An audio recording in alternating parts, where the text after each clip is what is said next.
So there was a time where she was on air in New York City, and I looked at her. I let the song finish playing. And I said, "Just let me love you. Just let me love you." You know, because I can see that you keep throwing up barriers, trying to, you know, put on this facade of just being hard. And I'm like, I see right through you. Talk about it. But he was consistent. There you go.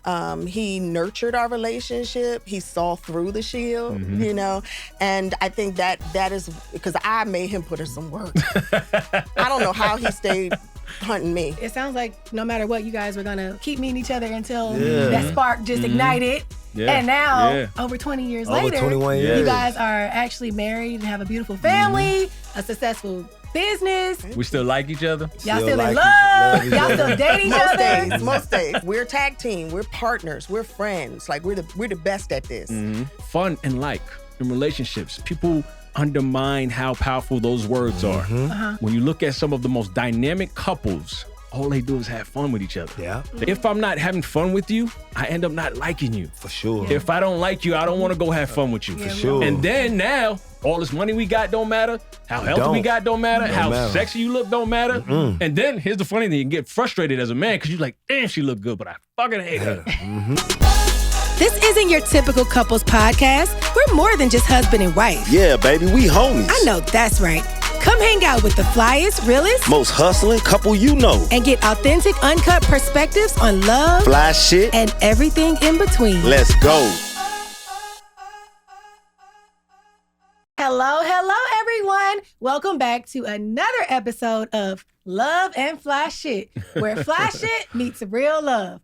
Today we have very, very, very special guests here with us. They're not just a couple, they're a movement with an empire that spans real estate, renovations, interior design, and retail. Sherrod and Mike Jackson are the definition of building with purpose. Egypt is the powerhouse behind the Indigoroad family of companies, including Indigoroad Realty and Design, and a growing line of home goods available at JCPenney and indigoroad.com. She's also the co-founder of 1000 Women Owned, a nonprofit uplifting women entrepreneurs. Mike is the founder of Jackson Draper Renovations, where quality craftsmanship meets heart-led service, and together they bring vision and execution to every project and platform they touch. You've seen them on the Emmy-nominated HGTV Married to Real Estate, and off-screen, they continue to build legacy as entrepreneurs. Please welcome the dynamic duo, Sherrod and Mike Jackson. Please welcome. Nobody can top that. Please welcome. That's my natural energy. Right. Thanks for having us. Of course, appreciate y'all for coming. We are so excited to talk to y'all. Y'all are creating a legacy. Like, y'all really are doing the damn thing in real life. So are you. Thank you. Exactly. The cameras don't have to be on you to be building. That's right. I know that's right. That's what It the real starts before the building goes. cameras. It starts before the cameras. Thank you. Y'all lay the foundation. Exactly. The foundation. But y'all know, y'all really do this. Can't build on a weak foundation. Not at all. It all come crumbling down. Exactly. So yeah, we are excited to talk to y'all about y'all love story, y'all businesses, y'all relationship, getting into some hot topics. Okay. And just really want to hear y'all perspective, because to me, when you have a long-standing relationship, you can really give people knowledge. You dropping gems. For sure. So yeah. And you two have been married how long? Egypt, It'll be going on 11 years, right? Yes. So we've been 11 married 10 years. years. It'll be 11 in September. Okay. That's beautiful. Thank you. Congratulations. Thank you. And you have September what? kids? September Yes. 27th. September We got 27th. married in We September. got married in too. Really? September What's as your well. anniversary? September 11th. Oh, Yeah, man. wow, Man, September 11. 11th. And we've been together 21 years. 21 years. Yeah. And married how many? This year's 15? 15, yeah. Yeah. Okay. 15 years? 15 years. That is amazing. That's amazing, man. Doesn't feel like 15 years, though. It doesn't doesn't. feel like 21, to be honest with you. You know, it's, I would say 7 years tops, right? But the funny thing about 7, you know, earlier my wife, We didn't even get she had into this, the she had interview this, she yet, had this Mike. thing about, you know, when you get to 7 years, Okay. that's the year they tell you things are gonna get crazy. The 7-year or you're gonna itch? the itch, right? And I'm like, what you think we're gonna get divorced? We're gonna break what's up? the She's itch? like, I didn't know. Look, the moon didn't come out, babe. See, it's the 7-year itch. It's the 7-year Oh, you itch. was for real? I was. The bills, it's the 7-year itch. Everything was a 7-year itch. I'm like, baby, we don't just Okay, relax. okay. Can I tell my side of the story? Yes. Okay, go ahead. Go ahead. Please. So most of my family is married. Okay. You know, but they come from the generation of where people are married, but they don't necessarily like each other. You know, Oh, things, yeah. and the That's kids that grow up. generation. I'm not saying that happened in my family, but I've witnessed it a lot, just It sort of goes threaded on, for throughout sure. the circle, where you're like, do y'all even like each other anymore? But I know my nanas, my grandmamas, my mama, everybody said, y'all are doing so good. If y'all can just get rid of or get over that 7-year hump. And I remember hearing that all the time. I never heard that. The Tell 7-year me, hump. what is that? So I grew up with it ingrained, almost embedded that, oh gosh, we do good if we get past 7 years. So when we were coming up on the 7 years, he had never heard this from me before. We were coming up on the 7 years and I was like, Mike, we're doing so good, aren't we? Do you still like me? Wow. Do you still love me? She's like, are we questioning still? everything. I would like ask him random questions all the time. He's like, where are these coming from? I'm like, the 7-year itch is coming. It's not a thing. It's her thing. It was not a me thing. It was a generational thing, okay? And we got past it many times over. Many times. I mean, say 21 years, right? Yeah. 21. So in 21 years, I mean, this question for both of y'all, like, what did it take, how long did it take for you or you to submit? Like submission. Oh, I love that you said that. Because you know what I'm saying? You getting married, you ain't submit. It ain't just go automatic like that. Would you say, I think, and I love Go ahead that and answer for yourself. Yeah. Go ahead. I love that you said that because you can be in a coupleship, you can be married for a long time, and still have not submitted. And I think many of us look at the word submission as a bad word, Right. especially Talk about it. women of color. Women, not say all of us, just say women do. We look at submission like, I'm not submitting this shit. Go ahead, black women. But really, when you look at it from a biblical text, when you look at it as, we're both trying to pour in to each other and we want to make this work. Divorce is not an option. Somebody's got to submit. Better yet, both of you have to submit. And one's not submitting to the other. Both of you are submitting to the marriage. Both of you are submitting to the union, right? Yeah, right. So I would say, to answer your question most directly, he may tell you a different story. Okay. But I've recognized probably about 3 years in that I was addressing him and looking at our marriage wrong. I like that. And that I had to change my mind to change the result and submit. What were you doing wrong? Trying to stay in the driver's seat. All the time. Because that's just by nature who I am. When you run businesses and you run your life and you run your finances and you're running properties and you're running everything, sometimes you get this fear that if you let go of control, everything falls apart. But the beautiful thing is everything started to build once I let go. There you go. Really? But see, she also had to get rid of her jadedness from past relationships, right? I was not them. And the assumption for a lot of relationships is that my past history is going to follow me, right? So there was a time where she was on air in New York City and I looked at her, I let the song finish playing, and I said, just let me love you. Just let me love you. Because I can see that you keep throwing up barriers, trying to, put on this facade of just being hard. And I'm like, I see right through you. Even early on in the game, she would tell me, oh, I'm seeing people, right? I'm dating, right? And I'm like, I'll be right here when you get back from them, okay? You know what I mean? I wasn't dating anybody. I had no prospects. Playing games. I just didn't want him to... games with a real one. I didn't want him to think he had me. Okay. Now, listen, I'm going to talk to your wife on this one. Go ahead. I'm saying you can't wait. But she and I, you understand what I'm saying? When we're out here in the world doing this stiletto hustle that we do, just trying to survive and find love at the same time, we meet a lot of cornballs. Yes. And a lot of people who are not who they represent themselves to be. That's right. So even if you don't want to be a guarded person, Donay, sometimes what happens is you just start to grow a shield. You grow a shield. And I didn't even realize that I had become impervious to love. Because, and being impervious means nothing can get in or out. And I had grown such a shield that was impervious that maybe before him, many people were trying to give me love and I didn't realize it. But he was consistent. There you go. He nurtured our relationship. He saw through the shield, and I think that is because I made him put in some work. I don't know how he stayed hunting me. I don't know how you did that. It's funny you say that, right? Because I was in the closet straightening up the other day and something hit me. I said, I'm going to bring this up to her one day. I didn't think it was going to be right now. I was going to tell her that, there's times where you almost lost me and didn't know it because of being so hardcore. But I knew she was mine from day one. The first day I ever saw her, light only shining on her, and I said, that's my wife. There you go. Really? Like in your head, you literally I said, had that's this my thought, wife this because feeling. it was this profound magnetic attraction of who is this person? I have to know them. I feel like I know them. that's my wife. And it was a whole episode of trying to get to her in that moment. So I'm saying that to say is that with the consistency, there was nothing that was going to stop me, because I'm like, you know what? With this being my wife, I don't care how much she does to try to, evade the situation. I'm going to be here because that's who I used to be. My short temper, my anger. You piss me off, I'm like, you know what? Fuck out of here. Yeah. I'm out over here. We had a moment. But that was me growing as well. I'm sure you recount, as many couples do, recount sort of like when they met and how things went and how one thing had gone differently. Y'all wouldn't even be looking at each other right now, sort of that kind of thing. And so he was sort of recounting that day that he was on a date with another woman, and he saw me and then sought me out and left her. But it was a blind date. It wasn't like that. Wait, hold on. Let's back up. Hold on. I already ripped into him about that way years ago. You don't get to do it. Though, you don't get to do it. You don't get to do it. I did it. No, it was he was on a blind date that friends hooked him up. I was meeting up to have some drinks with somebody. Yeah, and that was their first time meeting up. He said that you tell us better than me, but I was trying to get to something. So he said that, he realized like, this ain't gonna work. And he happened to see me in the room and was trying to figure out how to get away. After that, nothing mattered. So anyway, so that was our first time. We didn't connect after that, though. We definitely didn't connect because he told me he was on a date, and I was like, yeah, poof, You told her. And you over here talking to me? No, it was not gonna happen, Wow. But anyway, so we fast forward 21 years. Well, we're having pillow talk and recounting that moment, laughing, sort of like I was like, well, what is even her name? All of that.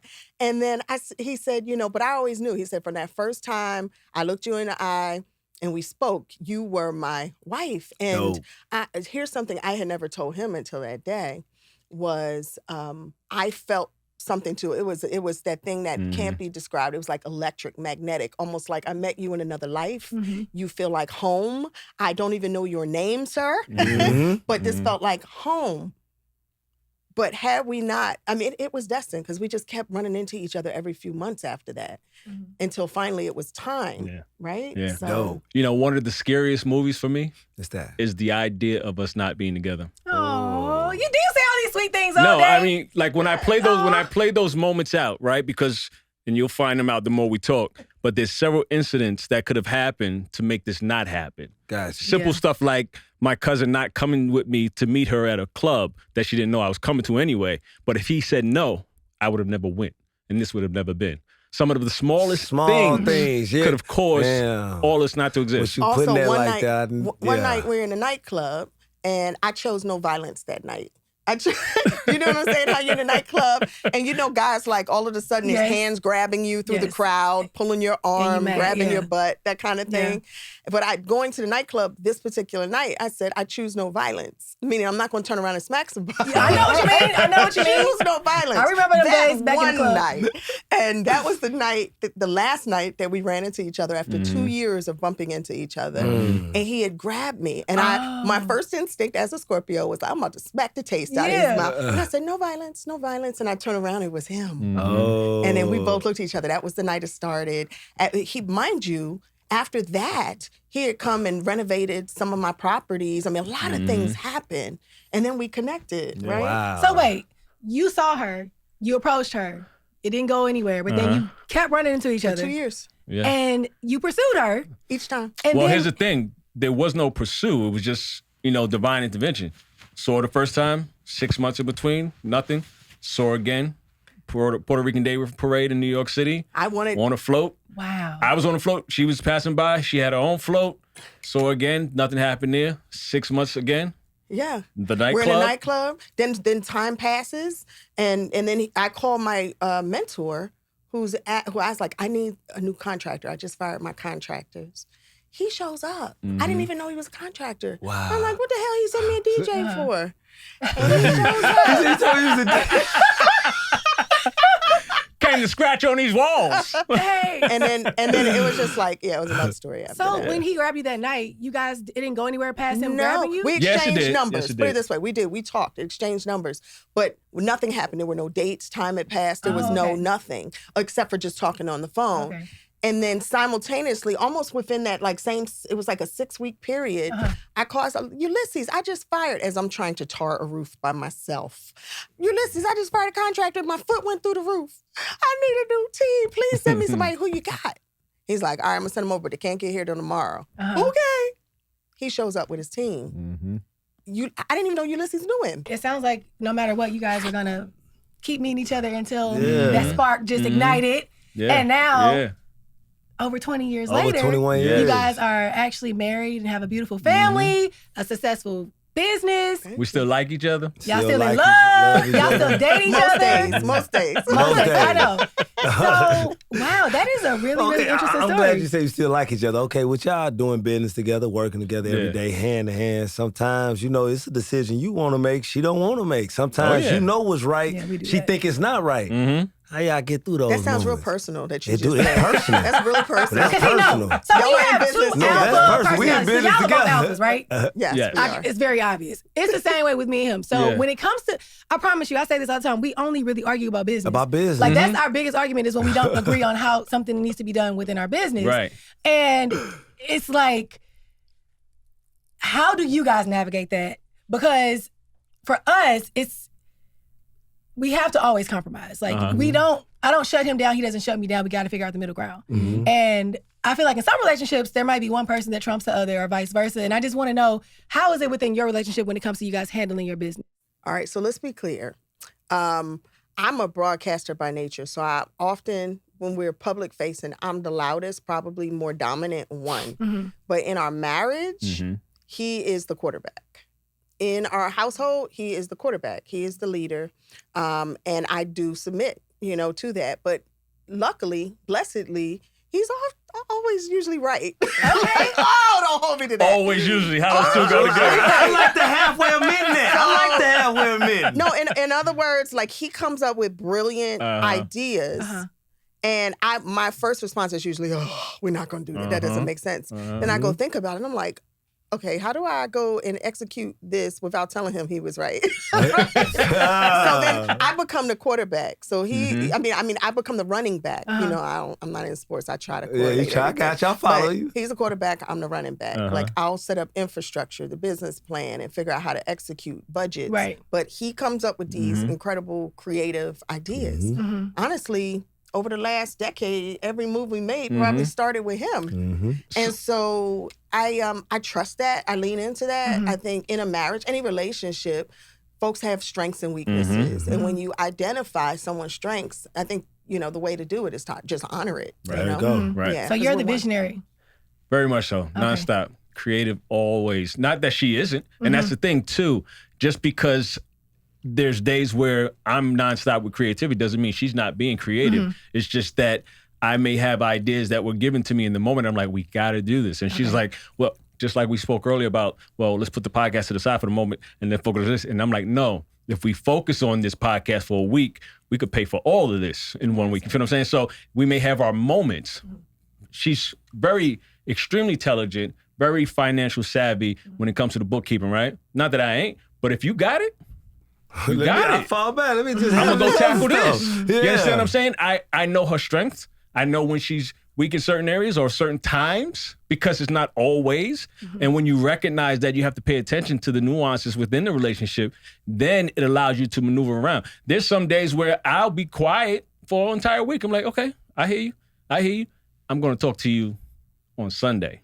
So you can hear my part. Me. Right? I'm like instant communication. If I ask you a question, don't think about it for a week. I need an answer. I need movement. That's you talk about where y'all fuss sometimes. That's kind of where we fuss is not even over business. Again, we've identified by now strengths and weaknesses. Like I know if he calls to play, he knows I'm gonna run the play. That's ours is interpersonal communication sometimes because I am extremely expressive. And for me, I value my love language is communication. I need someone to talk to me often. He's introverted, where he'll go quiet. Like he just expressed to you, he can be quiet for a week. No, I mean really quiet for a week. He'll pass me in the house and touch me. He'll be like, we just had a conversation. No, you touched me. Yeah. You come in the house, you don't speak to me, I think you mad at me. No, I'm working something out with myself, man. Let me just get through it real quick. There you go. I'm talking to myself in my head. Let me just get through it. But y'all don't understand, like, we don't want to feel like we're talking to ourselves, which is often how it feels. So let's talk to that right there, because there's two folds, right? So in conversations, right? Because everybody has their version of a conversation. Her version of a conversation is, I can keep cutting you off and then we'll pick it back up later. Yes. And we'll go down major rabbit holes. So we start talking about plants, and now we're talking about shoes. We still didn't finish the plant conversation because you keep cutting me off. So my version of a conversation is, let me get all of my dialect out, all my dialogue, all my thoughts out, and then answer it. Yeah. And then I'll answer you. Don't cut me off. Because when she talks, I let her go. No, I'm like, okay, got it. Listen, and my thing is, I'm not a one-trick pony, and I'm not driving on a one-lane highway. When you get in your car and you get on the highway and drive, cars are coming from every direction, and right? True. Yeah. So follow the flow. So same thing in a relationship. There is no one lane. There's no one thing that we can be talking about for 30 minutes, and then at the 31 minutes, and we can start talking about plants. No, it's like that's not how I can be. So this is what we fuss about. You see what I mean? But see, I think you hit the nail on the head, because for us with business, it's not that we argue about like the situation. It's more about my communication style within that situation. It's more like, if I say something a certain way, when it comes to business, I'm very just like black and white. It's straightforward. I don't have time for the colorful shit. Like it's just time to get to the point. Let's figure it out. Let's work it out. You said this, I said that. Right. I'm processing. I'm analyzing. I'm putting it all together. And sometimes for him, he look. Why you say it like that? Right. You know, and so I think it's kind of for us an issue, because like you said, when they shut down or they don't respond, then I feel like, so now you just mad and we're not handling the issue at hand right now. It needs to be handled right now. But see, that right there is what I'm talking about. The way you just said that, because in relationships, majority of the time, it's not what you say, it's how it's said, right? Mm-hmm. And then you also have the side where in conversations, people say things, and then the other side is just trying to figure out exactly what you mean. So he's processing it, but you're like, and you just coming and you're coming and you're coming. When it comes to females, you want to be safe. You want to be, comforted. Men want to be respected. And in that moment of talking to us like that, you fully disrespected us. So now it's like, I'm going to be quiet before I go off on you. Because you're my wife. You feel what I'm saying? You're my wife. I gotta be quiet. You gotta be quiet at this point. Mm-hmm. And here's the thing too, and I could tell, when you dealing with certain street dudes that decided to change their lives and be respectful, we gotta be quiet because of what we used to be. Mm-hmm. We try not to go there. Like I said, my past relationship, I was a short temper. Mm-hmm. You did something, I'm like, get the fuck out of my face. Sure. And see, I could never imagine him like that. That's what I'm saying. So, and I don't want to go back there. So in those moments, I'm like, I'll talk to you next week. But however, let me say this, okay? So again, I have never seen that side of him. I've always seen a very kind, gentle, nurturing, respectful man. That is who a gentleman for me. However, we're both Scorpios, and once we start, we go. And so I remember us having this argument one day in the kitchen, and the crazy thing is, I don't even remember what the argument was about. However, I kept pushing his buttons, and he had a hoodie on. He pulled his hoodie up over his head and ran out the front door. And do you remember this? Stop.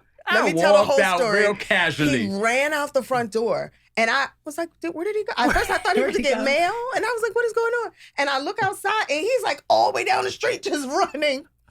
And he didn't come back for a while. I'm calling his phone, are you okay? Texting him like, what the heck just happened? And he ran out of the house. But when he came back, like 2 hours later. Dang. 2 hours later. I was so worried because I didn't even know what happened.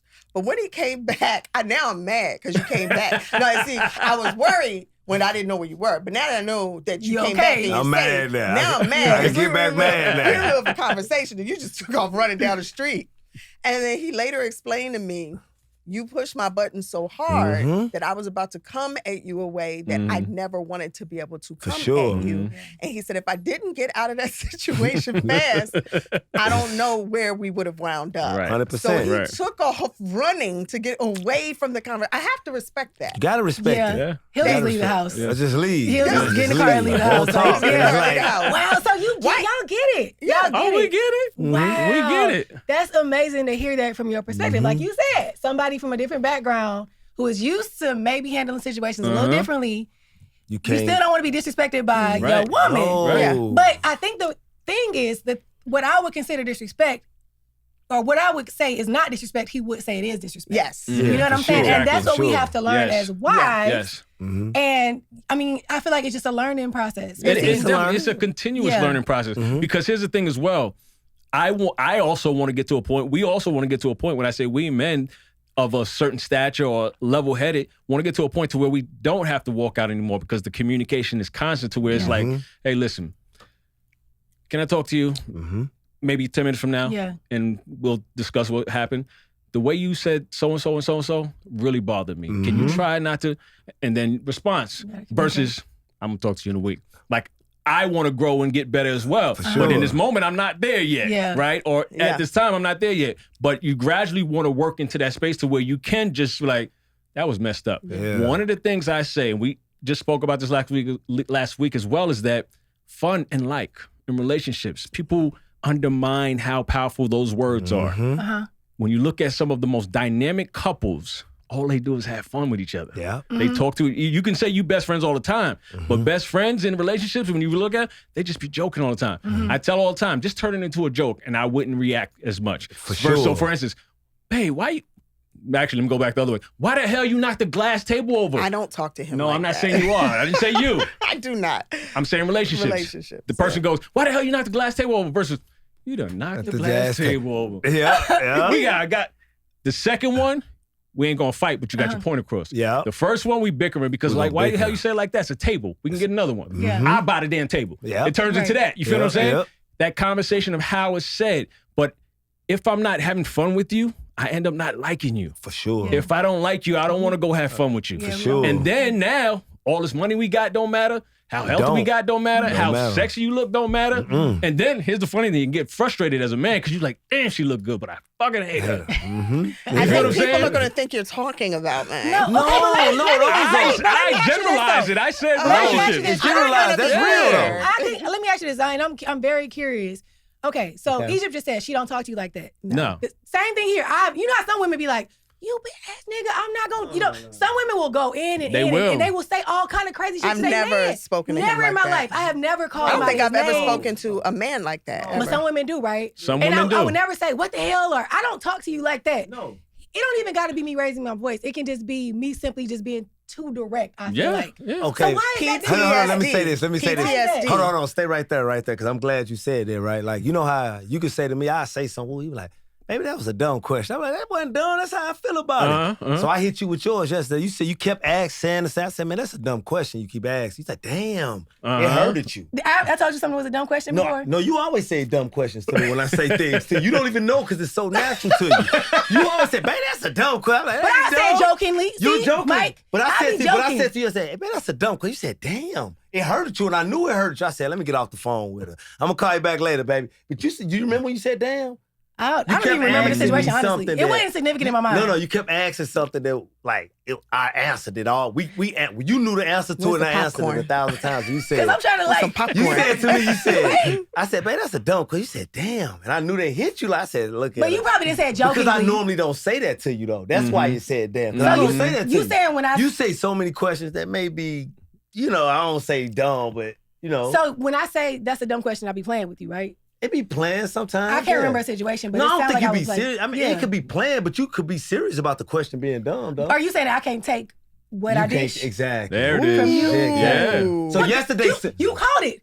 Men want to be respected. Women want to be nurtured and comforted. Yeah, exactly. There you go. You asked a very poignant question, though, initially of like, well, so you've never talked to him like that. I've never spoken to them. Yeah. So where does that you better not, or I'm going to jump off, come from. I think, and I can only speak from this, and y'all can speak to your experience, but I think for him, it's PTSD. Okay. Because if, just like it, certain things would be a trigger for me, not based upon anything he's done for me or done to me, but because of things that have happened in my life, because of the way someone else maybe treated me, or someone else spoke to me, or how someone else lied to me, or someone else, whatever. So he was married before. He was in relationships that preceded me that weren't necessarily adult, mature, emotionally mature relationships. So maybe, of course, over the course of 21 years, something comes out that triggers someone. Gotcha. And then you got to recognize that's a trigger. That's true. I didn't realize that was a trigger for you because I didn't think I was doing or saying anything wrong. But did you realize how you reacted to what I just said? That's a trigger for you. I don't want to pull that trigger anymore, but you need to heal that trigger. It's true. But here's the other flip side of it, right? In relationships, and sometimes it can be the female, sometimes it can be the male, we don't recognize that we treat our audience better than we do our spouse or significant other. And what I mean by our audience, let's say we got guests coming over, babe. Let's clean up. Fine. When the guests are gone, let's keep it that same way. I'm leaving. Do you understand what I'm saying? Boom. No. What I'm saying is, 1,000. you trying to appease these guests. What about me? What about me? What about me? Whatever it is, pick something. Since you Hey, right there. babe, we got a guest come over. Let's do our nails. Cool. When the guests leave, let's keep our nails done. That's kind of a low blow, though. No, I'm not. I'm talking about nails. I know a lot of females that are like that. But we're not talking about a lot of females that interviewing us. No. This is a podcast on relationships. Let me respond. Do you acknowledge when those nails are done? Do you look at her every time you see her so that she can get that response out of you? Yeah. Egypt? Yeah. Yes. Donay, so why you over here piggybacking off of that? What you said when I'm what about? Y'all want us to do certain things, but we need y'all to acknowledge that to encourage us to continue doing that. I ain't gonna lie, babe. I know it's they looking straight raggedy, but I ain't gonna be like, damn, babe, it look like them nails coming up a little bit. You may need the... I'm a man, but I'm gonna tell you if your outfit and your just the nails. Take the nails out. So here's a moment of growth. Can we offer this moment of growth? Yeah, let's go. So the reality is this: I like to look nice. Gotcha. I like to look nice for myself. So and then when I go out, I like to look nice. But really, I put that extra swag on it, that extra effort. I might get the French manicures when I maybe wanted red nails because I know he loves French manicures. I may do my hair a certain way or not do it other ways because he's expressed that he loves when I wear my hair in braids or he loves when I wear it straight. I wore curly today. He didn't so much appreciate that. You know what I mean? I got you. Because it's not his favorite. You know? But we do go the extra effort when we recognize, at least I know I do, that he loves something. And at one point, he told me he loves all the different wigs I wore and how I named them differently. Like he had a different date for every night of the week. That's dope. At one point. That's dope. Even though I might have really just wanted to wear a ponytail, I go on and let him see Aisha on Tuesday and let him see Ingrid on Wednesday. So we do those extra things. When you tell us that you like something and we take mental note, but then when the appreciation for it dies down or stops, sometimes we're like, why do we keep trying so hard? You may think sometimes, I love you and you do a great job of it, but you may think that she knows how I feel about her. Or she knows she looks good. Or I tell her enough when really you didn't tell her this year. You may have told her in year 1 through 9, but you didn't tell her at all in year 10 how good she looks or how much you love her or damn, you're the sexiest person in the room. Thank you. Meanwhile, in year 3, he tells me, you know what I love about you, babe? I love that you give me compliments. Gotcha. And a lot of women think that men don't need or want compliments as well. And he's like, I love that you give me compliments. Noted. Every single day. 3 compliments a day. Breakfast, lunch, and dinner. Damn, you sexy boy. Woo! Look at the muscles. Girl. Dad, your face, oh, let me see. Oh, you're the handsome man in the room. Because I know he loves that. Now, is that natural for me to do? No, it's not that I'm being inauthentic. It's just that I want to serve my man. That's right. And if that's what fills your cup, that's what I'm going to do. But if you stop giving me what I need, then I'm like, well, then this is not gonna work. Gotcha. It's gotta be reciprocal. So this is a moment of growth, right? For sure. Now, There's always more to it, right? Mm-hmm. And I'm saying adding this to it because there's layers in relationships. I'm liking this. Go ahead. Layers, right? You can't hold it. And by the way, we just went down a rabbit hole. We went totally left from what I was talking about. You took us down a rabbit hole with the nails because that's not what I'm talking about. But we're going to stay here with it. Here's the thing, too, in relationships. And I'm going to go with ladies for the most part. How you say, oh, you haven't complimented in a long time. Did I not, or you just didn't pay attention to it? Or it went over here because you were busy, or we were busy, et cetera, et cetera. It always comes when things are fine. I forget, but when you mad at that person, you ain't said nothing to me in weeks. And I'm what?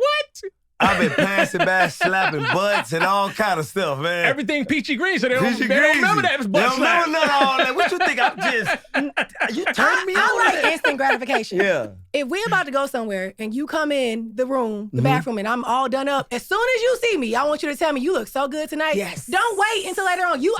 I'm doing this so that as soon as you see me, I got you. You can react. I respect and it. you can be like, damn, baby. That's what I'm talking about. Okay. Because like that you same use the analogy. energy. Yes, I need that energy. Okay. Use the analogy when you have guests at your home. That's because you know your girls don't come over and be like, oh, girl, this is nice. I like your new whatever. I like your house looks so good.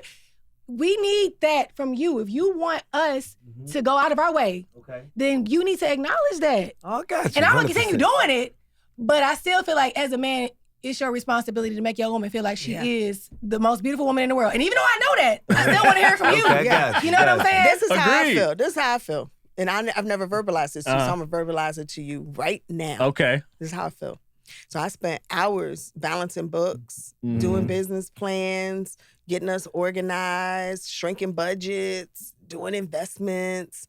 You know, you don't even have to look at it. You haven't never had to look at it in like 20 years, right? And you just trust me that it's all done, right? You ain't never told me them books and them taxes look sexy. Ooh, stop. Ooh. Oh. I like this. I like this. I like this. Listen, can I Hold on. No, let me Let's hold hear the Mike's touch because I was reaction. here. Go ahead, Mike. Go ahead. Let's go hear ahead. Mike's reaction. Well, there's no reaction. You're right. I've never said the books look sexy. But do you know what it take for a man to allow a man that can handle his own business and his paperwork and money and used to holding his own bucks to hand it over to a woman?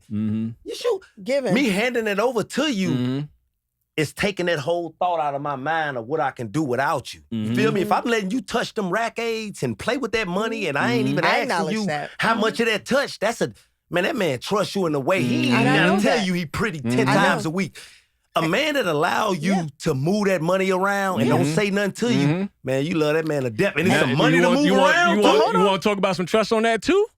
When you get phone calls and it says, what's your social again? What's your driver's license ID number again? Come on. Don't even ask what's it for. Don't even ask. Here go the number. That's true. I'm But handing on the it flip over. side, what you need What that you ask for? for then? Why you asking that for? What you need that for, baby? Hold on, what you doing without me? So I can't even, I don't even know, I don't know what the 3-number store was. You might know mine by heart. what you just said is accurate, and I acknowledge it, and you're right, and I understand what that takes for a man to trust and I want to say anyone. that to say, so when a man ain't telling you pretty 10 times a week, that man that probably ain't hand that over, don't even have that to hand over that responsibility. He probably tell you 9 times, you pretty baby water, the water warm. Bro, you gotta do both. Temperature No, up. but I don't think so. No. Let me finish where I'm coming from with this, though. Okay, Go so ahead. acknowledge, because there's a world where it's all right, Yeah, and it yeah, all yeah, exists. yeah. No, Like, nobody's really, right. Nobody's right. Nobody's Nobody's wrong. right. And so, fine. I understand. Like right here, I know he trusts me. I've earned that trust too, right? Like I've not done anything financial, any financial infidelity. It's always clear. It's always transparent.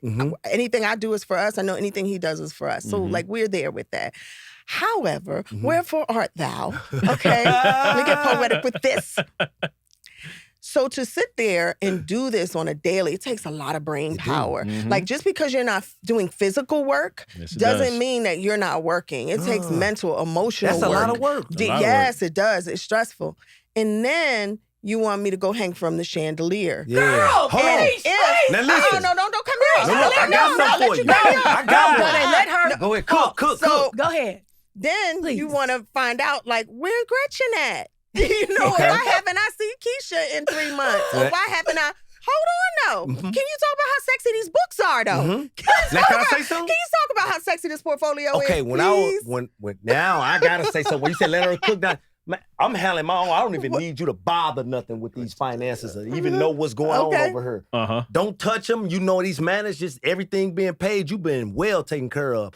baby, I want to be involved. I want to help you. Okay, that's after I had No, kids. but I still want you to swing from the chandelier. I didn't ask you to come help. You did. Okay, so he's talking about. I did. I still want you on the chandelier. Let me respond to that. I want you on the chandelier. Let me respond to that. You asked to come in this. And every time she be like, baby, this is, I'm like, you asked for this beach. You asked for let me respond. So when we first got together, I was 25. I had a corporate job. I was making 6 figures. I had my own thing going on. He had his own thing. We both brought something to the table. We both, you know what I'm saying? We both had our own stuff going on. After we got married, we had kids immediately. I became a housewife. I no longer worked in corporate America. He pretty much ran his business, and we didn't start the business we have together until like a couple years after that. Okay. So after we got married, I was a housewife, and I just realized I didn't want to just be a housewife. Like, I didn't want to just change diapers all day. I didn't want to just feed babies all day. Sure. Like, he was handling everything, and I realized I didn't go get this MBA to sit at home all day and just clean up. You know what I'm saying? We had housekeepers and nannies. It still wasn't enough. Like, I needed a purpose. Right. So he's saying that at one point, I didn't have to worry about anything. And he's right. He's very right. But, baby, the business, the multi-million-dollar business that we have today, it takes both of us. It took both of us. So, yes, you held it down, but you didn't ask me to do it. But because I did contribute, now we've built something even greater. No, for sure. So you can't. Sure. I'm not knocking that part. Just because it's not required doesn't mean I don't want you to acknowledge the part that I played in building this empire. No, you played a major part. I can't take nothing from that. I'm not taking that away. I'm just saying it was like you ain't even have to come in this jungle. You asked to come in the jungle. Because the things that I can do from a business perspective, you can't do everything I do. No, just like I can't do everything you do. And I probably wouldn't want to pay nobody to I'm do the one those hiring the things. accountants. I'm the one getting the business plans, getting all the licenses. I'm doing all of that. But that's your strength. Just then. Not to say you can't do it or couldn't have done it yourself. But that's the strength. But gosh, look how much more you've been able to grow because she's been there to help. Exactly. Right? 1000%. So I think we're saying the same thing. Yeah. We're all saying the same thing. But I want the ladies and gentlemen at home to realize, I know, because I want the ladies and gentlemen to realize we went down another rabbit hole because we was talking about chandeliers. We was talking about chandeliers. That's it. That's all I'm saying. Talking about the chandeliers, bro. Let me say this. We're all saying the same thing, even though we're saying it differently and from different perspectives. We want appreciation. That's right. Of course. That's all. Right. You want appreciation for what you bring home. You want appreciation for your contribution to his ability to bring it home. Right. You want appreciation. I want appreciation. And honestly, in 21 years, you're always going to fall out of sync. It's going to be like seesawing. So that's why communication is so important. If I'm lacking, you want more sex, you got to tell me you want more sex. If I need more compassion, if I need more conversation, I need to tell him I need more communication from you. Right. And that's how we have lasted because we constantly recalibrate, but also we re-meet each other at every benchmark because he's not the same person I married. Right. And I certainly am not, neither is my waistline, the same person that he married. But we got to keep re-meeting and that allows the other person to grow. Okay. But Egypt, what I explained to Donay about this, like you said, when you are managing the administrative side of a business, like it's not physical work. I'm not out in the field, but it's a lot of mental stress. It's a lot of thinking, a lot of processing, emotional. So by the end of the night, every night, I'm not always in the mood. Yeah. I told Donay what puts a woman in the mood is how you treat her throughout that day, how you approach me, how you show those signs of affection, how you acknowledge me. That will and the soft life. And the soft life, the soft life too. So I just feel like as a man, I know that y'all have a lot of weight on y'all shoulders. Y'all got to face the world as a black man. It's a lot. It's a lot. But being more cognizant of those things that are going to make your woman feel more like a woman, that'll get you more of what you want from the chandelier. Yeah. That's a given. Let me tell you something. That's a given. And I'm going to speak for myself. I recognize that, right? I also recognize when there's times where I'm not making attention of it because I'm being intentional because I am frustrated or angered at something else, right? So as much as I'm looking at it, I'm like, good, damn, she can get it right now. I'm like, nah, that bullshit she pulled last week. Last week, people. Last week. I'm using a hypothetical, but that's what's going on in my mind. Yeah. And you think, women may think, oh, he's not he doesn't like me, he's not attracted to me, except, no, I think you're sexy. I think you look good as hell. But I either may not like you right now, or I'm not attracted in the moment, right? Meanwhile, So it's not that we don't acknowledge it.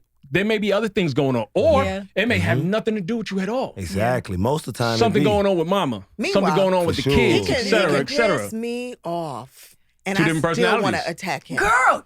Do you know what I mean? Like, and sometimes that's the best sex, right? Yeah. You just piss me off. Come here. Yeah. You know? Yeah. And I'm like, nah. You may either relate to that or not. No, it's a me thing. Okay, if I'm alone on an island, I'm okay with that. But no, I can relate. And you know what? I can separate the two. Yes. Okay, not to jump subjects. I just want to say, I want y'all to speak on how important it is to, just for you guys to know, and also the kids to know that they come second. Wait, first ask if that's important to them. I'm asking. No, I know what he's trying to say. They can tell me if it's not important. I know what he's trying to say, because I mean, we speak to that all the time, is where it kind of coincides with what we live by, where we can't just be parents. Mm-hmm. We can't just be business partners, right? We continue to date each other, right? We can't just get married and think, okay, we good.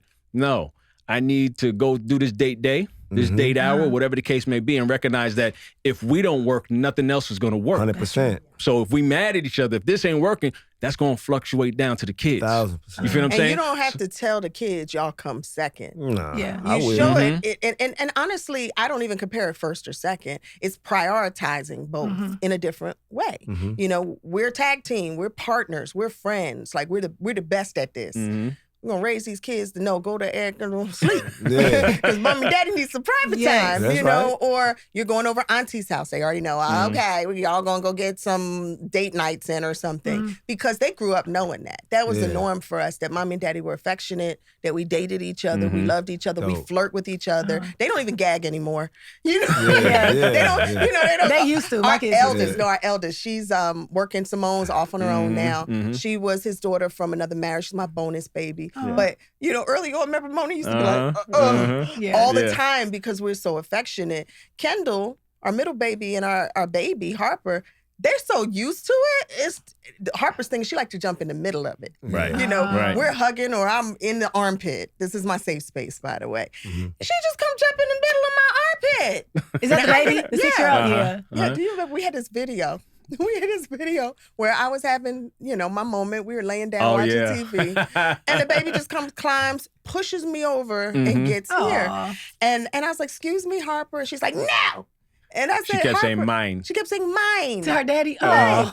And then I said, no, that's mine first. And she tried to smack me. It was war. Okay? Yeah. It was war. No, but to say that, how do you handle that with the kids? I mean, do you guys sit down and tell the kids, I'm sorry, but this is my wife. Your mom comes first. I tell them in their face, but go on about your business. It's my woman. You go on. Well, we have 2 boys. We have 2 boys. They are 9 and 6. 9 and 6. Okay, so here's the thing. Like, I've never said the kids come second. That's why I was wondering where that question came from and how you shaped it. But I want to know your perspective on that, though. But I do know, just from a very casual standpoint, like if I give them something first, like fix their plate before his, he'll be like, oh no, you supposed to fix my plate first. For sure. Or, just but it'd be funny. It don't be like that serious. It's not bad for real. Well, it's biblical as well. Yeah. It's God, spouse, kids. Will you get upset if she fixes their plate first? I don't get upset with it, but because they've been doing for so. I say it to her every time, you don't supposed to do that. But she like, baby, I'm forgetting them. But it's like, that ain't cool, because so you do be getting mad. I don't get mad, because not only that, they're my little boys, and that's also sending a message. Them little young men, you don't hand them their plate for you hand them the man that put the plate on the table. That's a good point. They can't eat without me. So let me tell you from my perspective, I want them to hurry up and sit their little butts down and start eating this food. Can't do that. And that's why y'all gonna get the plate. Yeah, but you want them young boys to see that, you respect my dad. Exactly. So that is a big deal. That's a huge deal. Okay.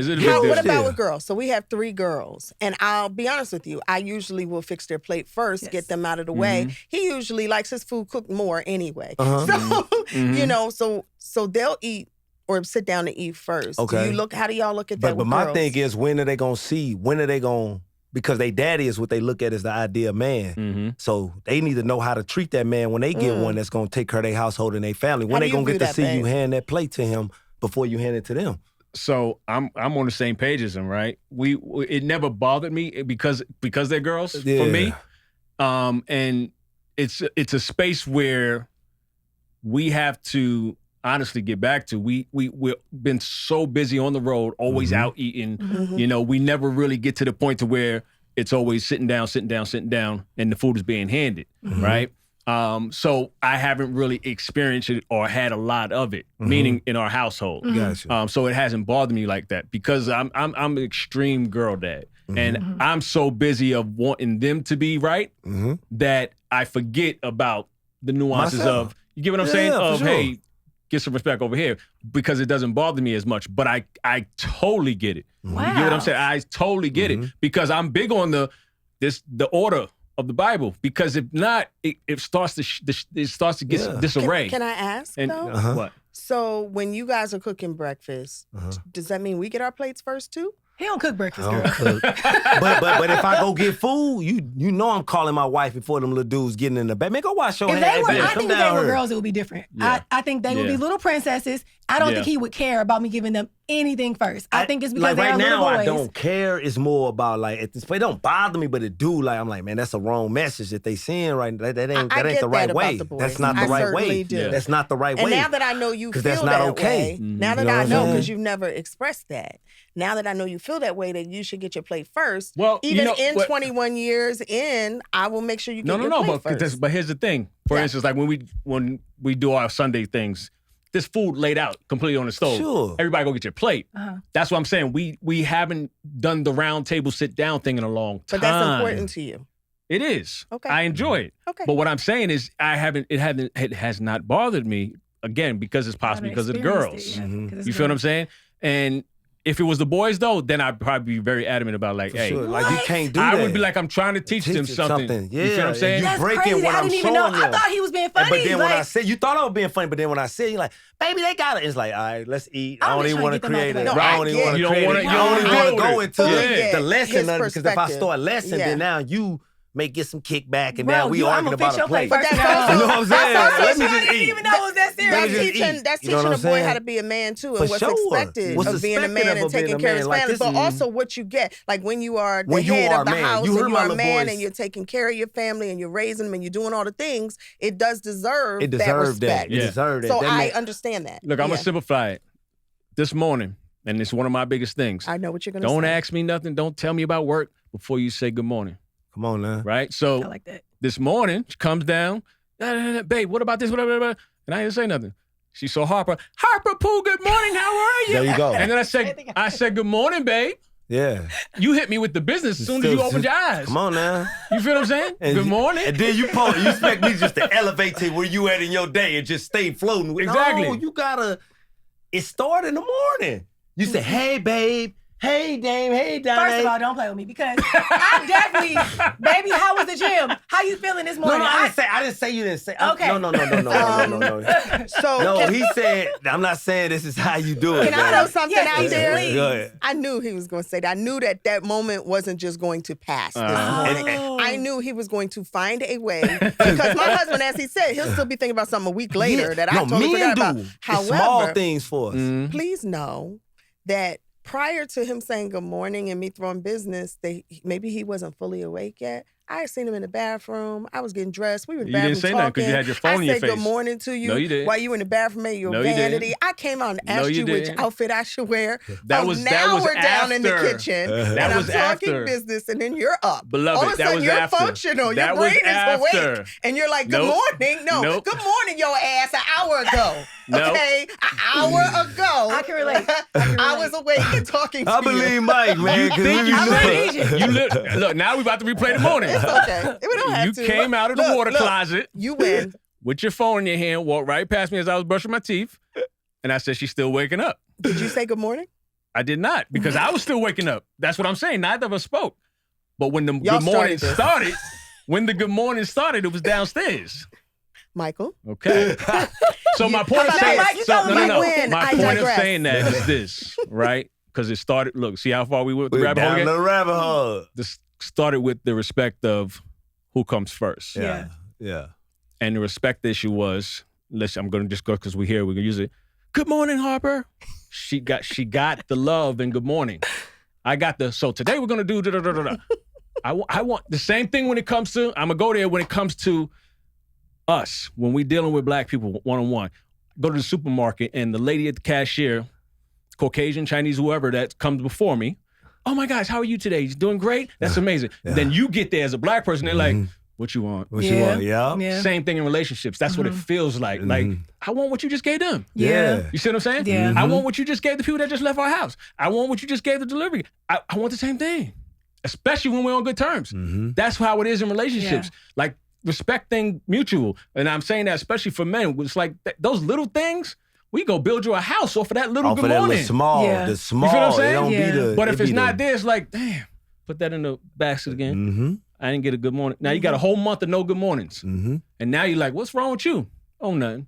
And then a lot of men, they'll fall in depression or they'll fall into a space of, oh, no, I'm good.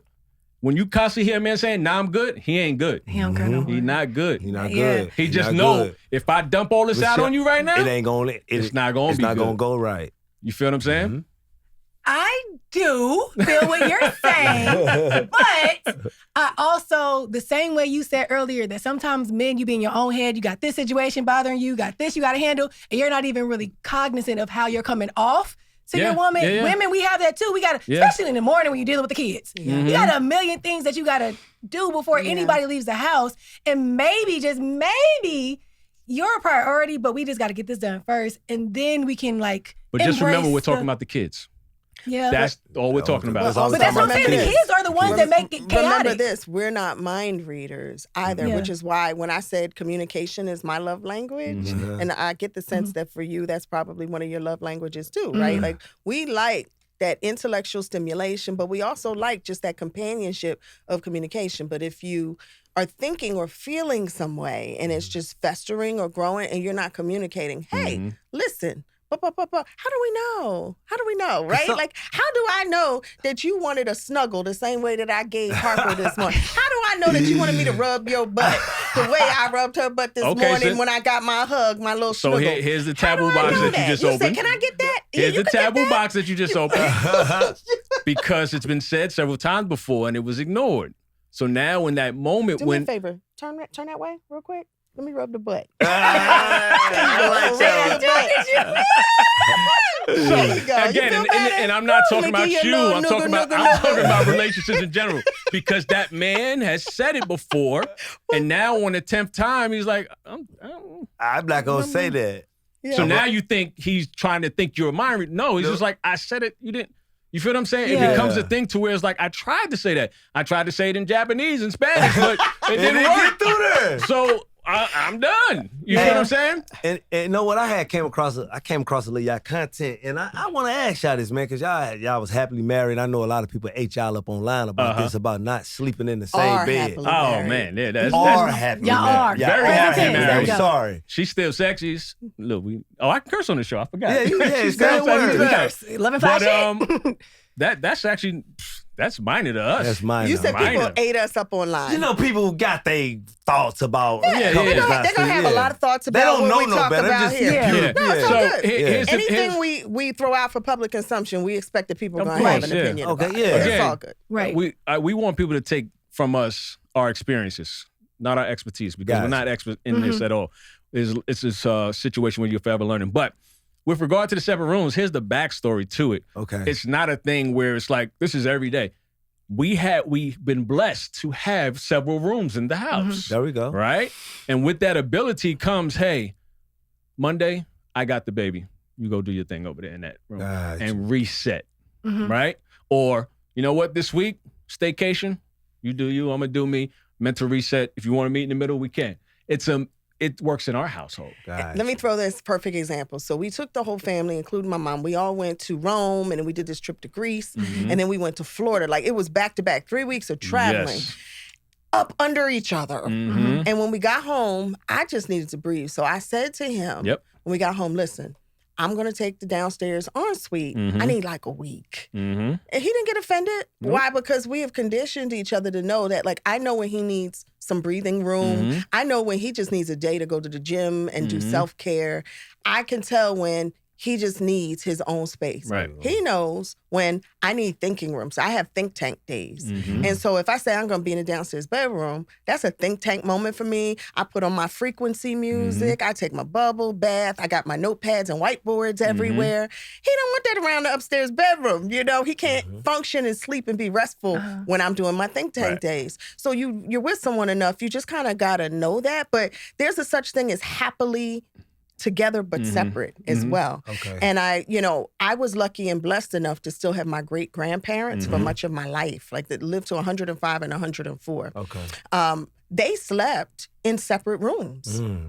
My grandparents slept in the same room, but separate beds. Literally had 2 full beds next to each other. And when I was growing up, I was like, that's so old fashioned. Like, how y'all be making babies and stuff? You know, we think that. But there's so much wisdom in the ages that I think now we're just starting to come back to. Even wisdom in plant medicine, wisdom in oils, wisdom in natural cures, wisdom in food and healing ourselves through food. These are the things that we grew up on, but we forgot how to do because we sought convenience instead, or we sought what was comfortable for now instead of what is healthy for long term. Right. So if I say, or he and I sit down and we say, you know what, I think it's healthy if we, for a week out of the month, separate, and you have your room and I have my room. Or if this works, then we meet in the middle with a little rat-tat-tat. We get a little rat-tat-tat. Like that. But respecting that, gosh, there was something in that. They stayed married 50 years. Gosh, there was something in that. They were in love. Everybody saw them. You couldn't tell me they weren't in love for 42 years. Right.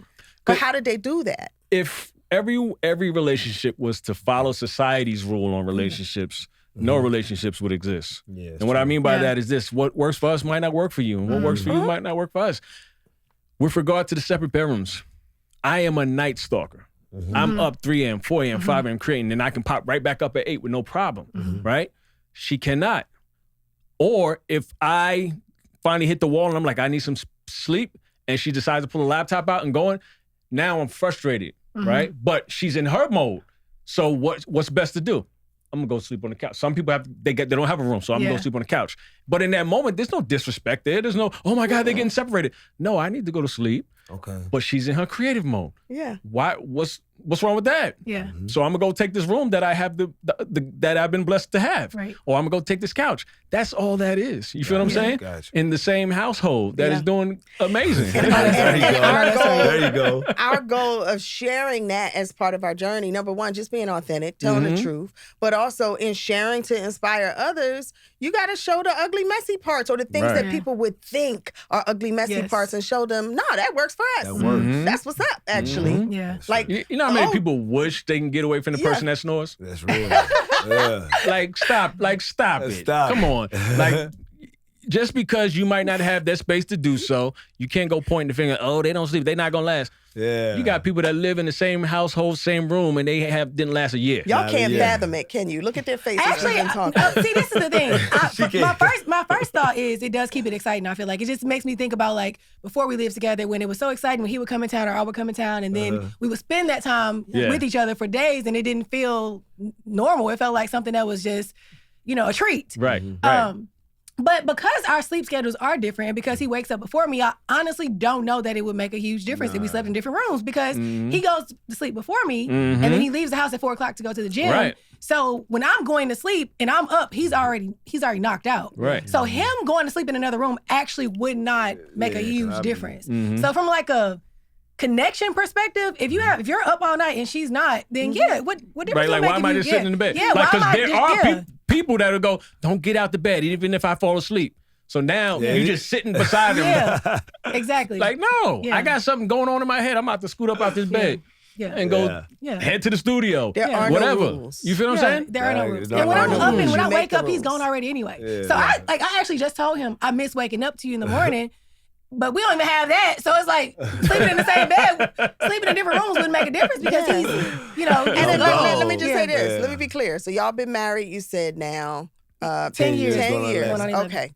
All right, so probably by year 15, 16, because y'all are still young, right? No, at least you look I'm 40. Okay, y'all are still young. Okay, I'll take that. I'm 40. I thought OG at this point. And we're still young, right? 40's What's not going to old. happen? No. You talk to older couples, and on our podcast, we've had older couples that have been together like 30 years, 40 years. Okay. You talk to older couples, and you start to laugh because at some point, y'all going to need apparatuses. Whoa. Somebody's going to have a what do you call them, machine? Dang. You know what I'm talking about? The CPAP or CPAP. something. Somebody's going to have a Z-snore. I know. Man.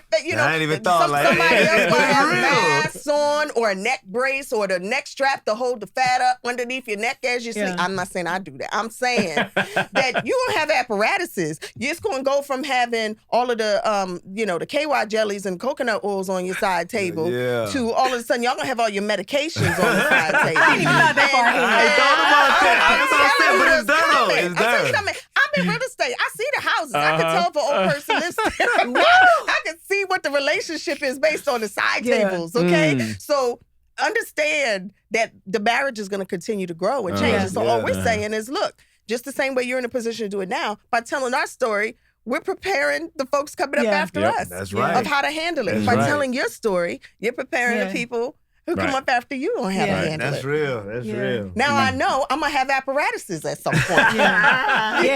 My grandma and her husband, they were together until she passed, and they had separate rooms at the end of their relationship. And I honestly don't really see the big deal. I don't know why that would have been a big deal for people. I mean, just people probably because people always judging something they don't even understand or can't relate to or haven't even experienced. And I hate when folks hide behind the Bible to do it. Yeah. To kick you in the back. I don't like when they use.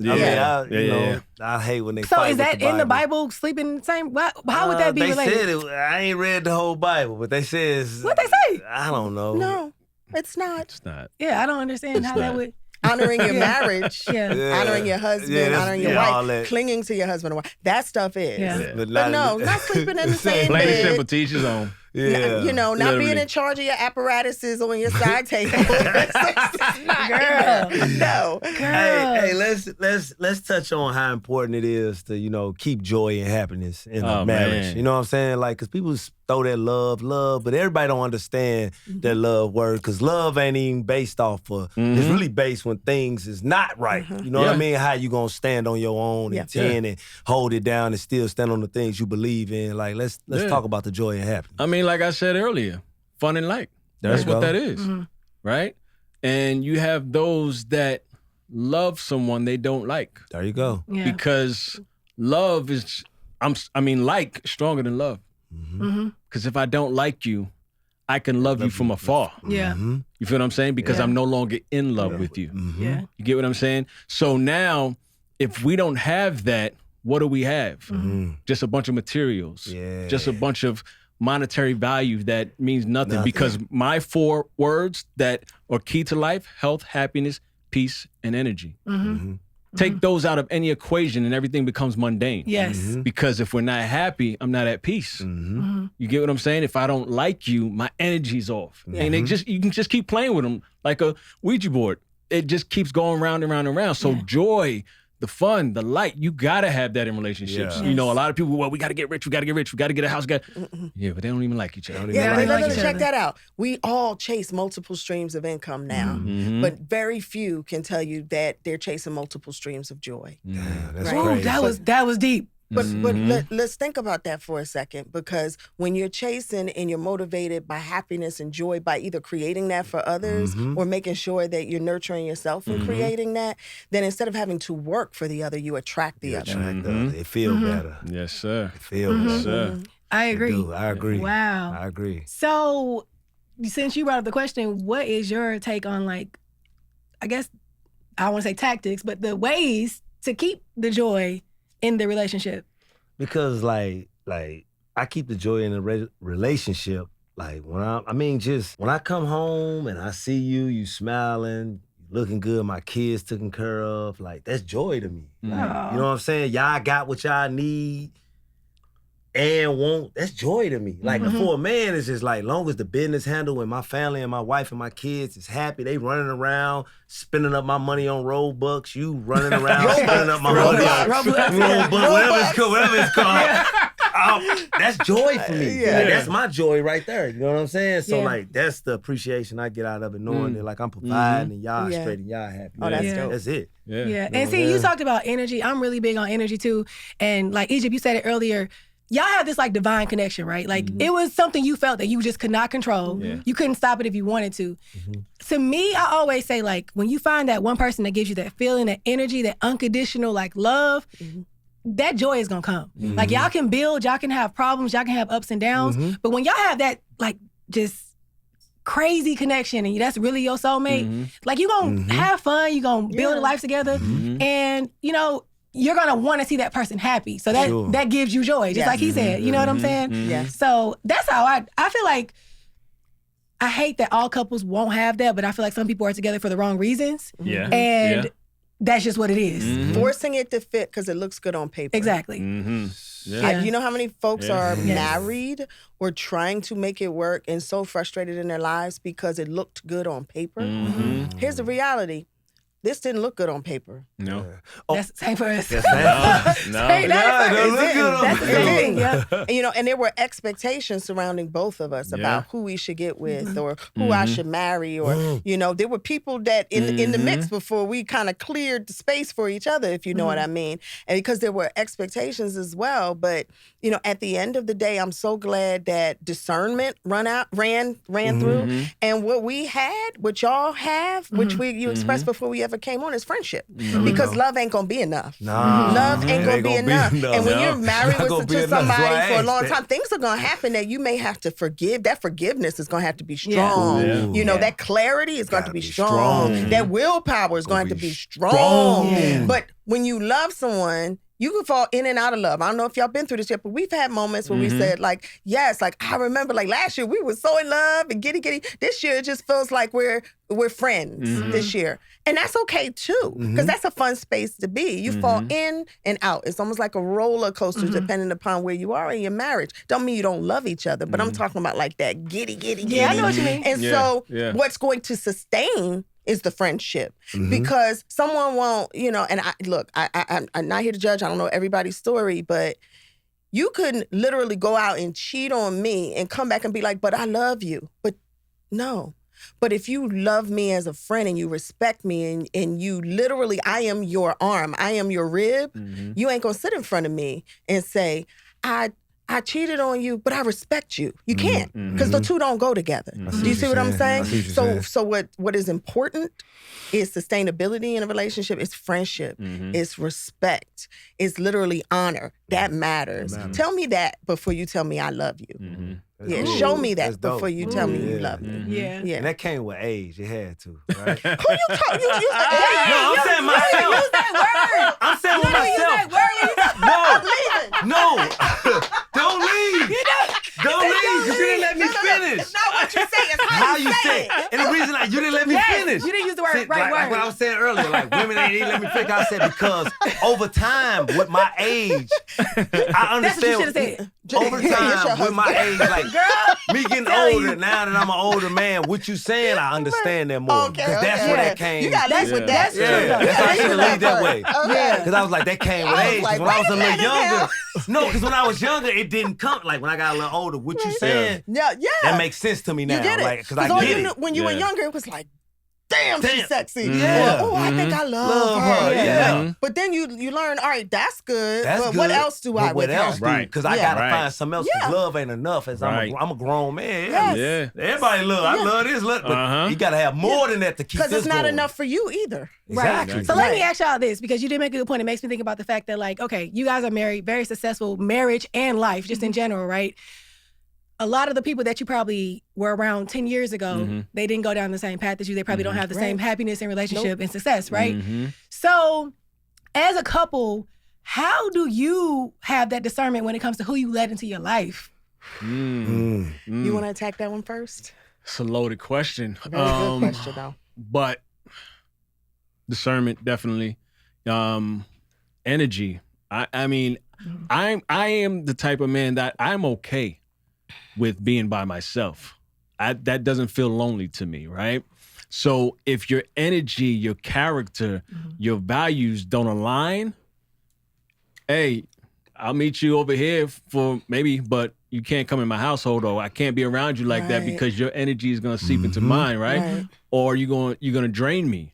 So the energy is the key for me, you know, and as I grow, it gets stronger and stronger to where, for instance, after I had my first daughter, music sounded different to me. It was like, damn, dude, they got to curse and everything. Everything got to have sex. Like, what the hell?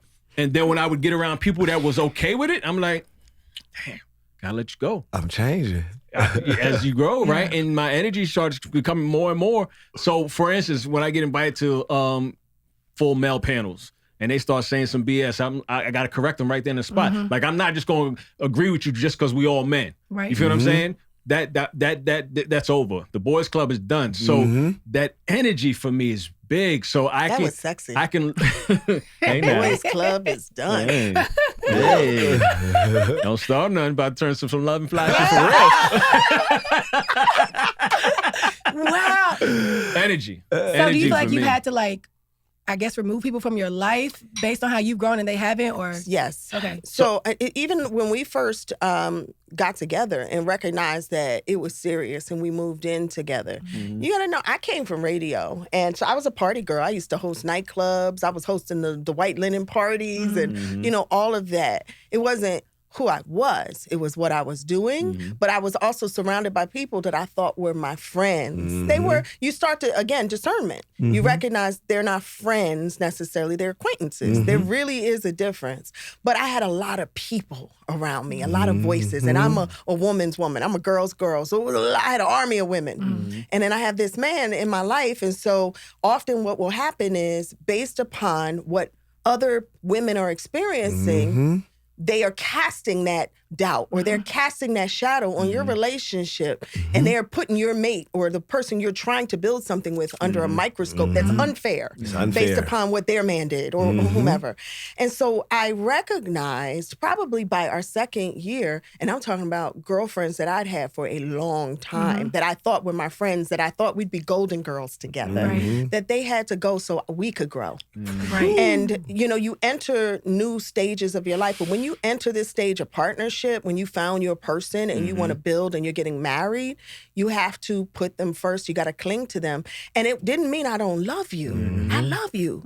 But you got to heal. And right now at this stage in our life, I got to let you go. I'm going to love you from afar. I'm going to wish you well, but you can't come over here with that. Every single time he's not home by 10 o'clock, you're telling me, girl, you know he probably out with this. Why are you planting those seeds in my mind? That's unfair. And that's not where he was. By the way, he was doing overtime. You know what I mean? That's not cool. But these are the demons that try to enter, you know, your home when you're building something that's of God. Really, these demons come in to cast doubt. The enemy is enemy. Right? There you go. And so the way that the enemy gets to us is often through the people we love and who we think love us, by literally just planting seeds that grow into ugly trees. So yes, you got to chop that tree down. Yes, we got to clear the forest when you're trying to build something new. Yes, and the problem with, not the problem, but sometimes the issue with that is the women who have never really had what you have, they will never understand it. Like, it's not, you can't convince them, you can't change them. You just got to let them go. Because they're not going to get it. Even if you try to explain why I don't want this bad energy. I don't want you to judge my situation. And you have never done it before the way that I'm doing it. But duly, it relies on us not to tell everybody everything going on in your relationship. That part, You know, that was an important lesson to learn. So in relationships, you know, there are three families. There's the family you come from, there's the family he comes from, and then there's the family you guys create. That family you create is the one that matters when it comes to, oh, we fight on Monday. Don't mean you go to your family and tell them on Tuesday and then your family on Wednesday, because Thursday, y'all gonna be good, but they know they're gonna be mad at y'all still. You feel what I'm saying? That's real. So the third family is the structure that matters the most. These are your counterparts that are going to help you out. But that third family structure, you got to keep all that in there. You feel what I'm saying? So, like she said, everybody can't know everything. And you talked about submission early on. That was your question, that's right? My question. Submission. So as we come in here, it's like, listen, that's part of submission. That's part of submitting to your partner and submitting to the relationship, is that you recognize not everybody can go where God has taken y'all. Now, you ask the importance of letting people into your relationship, right? Let's take it back to when that relationship first starts. You got to understand and recognize, one, how is this person's upbringing? 2, how are they around their family? Because that's getting ready to be your family if you decide to make this person your person, right? Yeah. Because that can change the whole situation, because you can have a relationship where, I don't know, he may be a mama's boy all the time. And you're like, oh, wow, I love him. But when he with his mom's, I don't know if it's going to work. You got to see that. I saw the eyebrow. You got to see that side. You just hit a trigger. I don't know what we just stepped That's why he started laughing. That's why he started laughing. He know what My it is. mama. Yeah, he's a mama boy. That's my baby, man. So is your mom the one who gave you the toga beaters? No, that's my own style. The toga beaters? I wouldn't categorize him as a mama's boy now. I wouldn't. Right. Yeah. So first of all, we are from St. Louis. All of our family is there, Yeah, including both of our mothers. we just heard. And so I don't know. His family actually probably feels like I'm the one that like kind of took him away, not like emotionally, but physically. Like he's not there. We moved from there. We've been in Atlanta for a long time, and I just think that like, when a man is single, when he's living life as a bachelor, there are certain things that his mom does for him that really his woman should be doing. Like handling some of his business. Yeah. You know, like just certain things like that. So I took her spot in some of those areas. How did that go? Saying? How did it go? You tell me. Fine. She just can't keep me out. My mama can't get me out of a few extra bucks like she used to. She paying bills. Baby, it's this. When you start the sentence with, I'm saying now, because now she can't skim a few dollars off the top like she was doing a few things. But clean out your pockets. Yeah, she was getting a few. Baby, it cost as much, and I'm just sending it. See, that's not the problem. You know how mamas are. Mamas will call you and ask for money for your cousin for next week, and your auntie for 2 weeks from now. Like, you know, so it's like, you know, I hold all the keys now. She hold all my keys now. Yeah, she got all my keys, boss. But see, look, you could be a mother's son without being a mama's boy. Well, I'm a mother's son. Like, I took care of her. I take care of it. Like I'm the youngest, but I take care of all my sisters and mamas, all that. So, and that's cool. That's not the same as being a mama's boy. He's not a mama's boy. I ain't a mama's boy. I wouldn't categorize you as a mama's boy. No, I was, but when I get around her, she gonna make my play. If I lay some clothes, she gonna wash them for me. Yeah, that kind of. So she was doing the stuff that I do. You know what I'm saying? And she enjoyed it. So that's the difference. So I took away. Let me tell you something. If his mom wanted to come over to our house and wash some clothes, she can have at it. You tell Teresa she can have at it. But that's funny because like when she used to visit our house, I'd be like, you don't have to do that. She would do that though. She'd go wash the clothes. But she finds joy in it. Yeah, she finds joy in it. When her mother comes, she does it. She cooks. My mom loves comes, it. she kicks me out my own kitchen and literally starts cooking for this man, things that he hasn't had. I mean, it really, I'm like, man, you just gonna come show me up, Mom? She's like, that man deserves a steak. That's right. Mama know. And she'll come over there, here you go, baby. And she'll give it to him. Like, you know, but it's all fun. It's good. It's all love. Yeah. So let me ask you this, because this is a good question. Everybody always talks about being a submissive wife, submitting, and also a husband submitting. What is the definition of submitting? I know what the definition is, but what does it look like? Tell me that. If you had to describe it. Letting go of ego. There we go. That's a real quick, easy way to describe it. That's right there. Right there. Letting go of ego and understand that you being so prideful. I'll put it to you this way as well.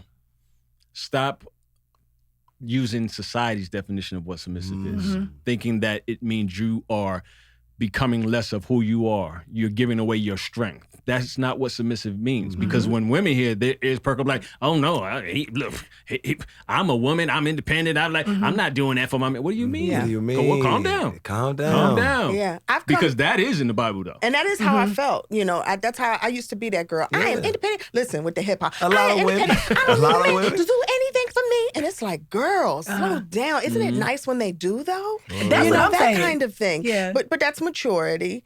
I have come to feel that submission really means that you put the health and the survival of the relationship before you put who's right and who's wrong. That's what I was finna say. There ain't no right and wrong. It's about like. It's like at the end of the day, how do we grow from this? And I that's what's most important. So it's all good. Like I said earlier, you got it, babe. Yeah, and that's submit. I want you to have it. Yeah, and I've had this argument argument with these so-called independent women who like, I'm not doing that. I don't want him to think that he has power over me. Take the wheel. I want you to have the power. Listen, I want to relax my mind and you handle all the things that I normally would have to handle on my own. Yeah. Do y'all agree that men have to submit too? We submit a lot. Listen, submission is not a man-woman thing. Woman thing. When you go to work, you're submitting to your boss. Yeah. Right? In order to make sure that company succeeds. For sure. You're submitting to this career that you're trying to make happen. You're submitting to your kids. That's what I mean. Like somewhere down the line, submission got all screwed up. Yeah. Some movie probably or some song. Do you think it's just our community that is twisted up? No, I don't think so. Okay. I don't think so. Okay. But you always hear about the submissive wife. You never really hear about the husband submitting to the wife. Because in the Bible, it's regarded towards the woman. Towards the woman. You're supposed to submit. So you're giving us the foundation for real. He said that's because it came from the Bible. No, it's true. But now in 2025, submission. This is what. And the only reason I'm not quoting it per se is because I don't remember it exactly. But it's in there.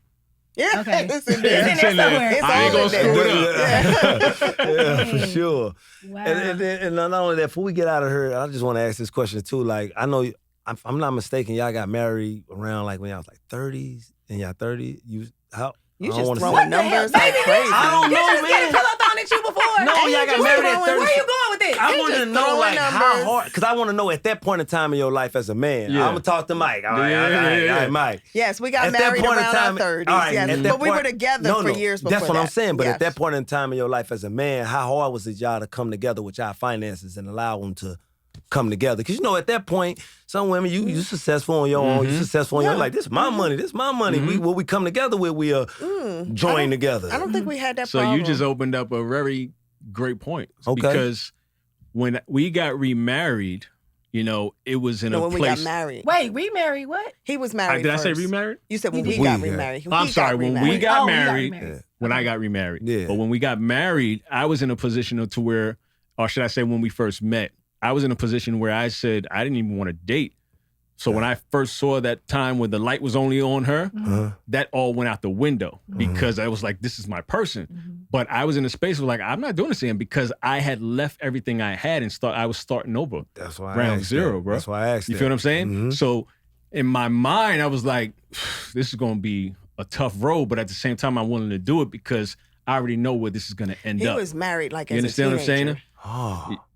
Yeah. Like, damn, early. How did you do that? Early, not teen like that. I know how he did that.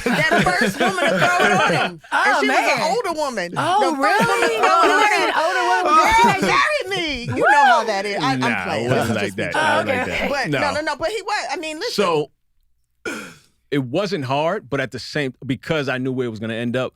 But there were plenty of times where, as a man, I'm thinking, this is just conversation with myself. Like, this ain't right. You feel what I'm saying? Yeah.